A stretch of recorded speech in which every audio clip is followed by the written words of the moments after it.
রাতের বেলা তিতুমির কলেজ ক্যাম্পাসে বহিরাগত কেন? তিতুমির কলেজ সাধারণ শিক্ষার্থীরা যদি কাজ করে সাধারণ ছাত্রী, তাহলে বনায়তনটা কেন নিয়ে আসে? সন্ধ্যের আহ্বায়ক রাত্রেবেলা তিতুমির কলেজে মশাল মিছিল করতে আসে কেন রে ভাই?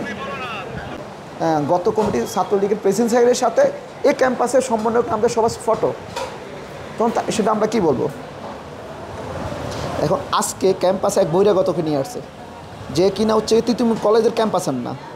তো আমরা যদি ছাত্রদল যদি এক মিনিট প্লিজ লাইন, এই যে বনায়না বৈষম্যের আহ্বায়ক রাত্রেবেলা তিতুমির কলেজে মশাল মিছিল করতে আসে কেন রে ভাই? তিতুমির কলেজ সাধারণ শিক্ষার্থীরা যদি কাজ করে সাধারণ ছাত্রী, তাহলে বনায়তনটা কেন নিয়ে আসে? পরে সাধারণ শিক্ষার্থীরা যখন দৌড়ছে, আমি নিজে এসে বলছি ভাই কিছু বলা যাবে না, আসো ভাই যাও, তা এটা তিতুমির কলেজে আসন না, তোমার বহিরাগত। রাতের বেলা তিতুমির কলেজ ক্যাম্পাসে বহিরাগত কেন?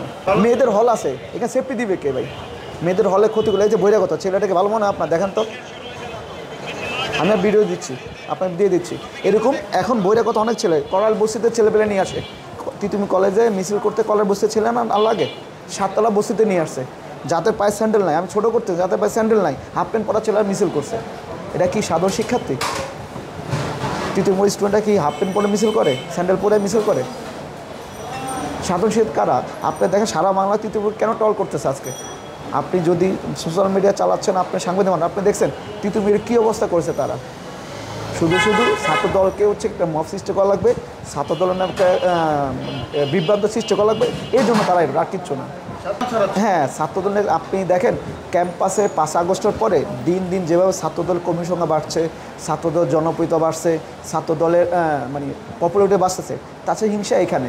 তারা মনে করে এইগুলি আমি ছাত্র সংসদ ইলেকশন করতে পারবো, আমার সেক্রেটারি করতে পারবে, আমার সদস্য যে করতে পারে।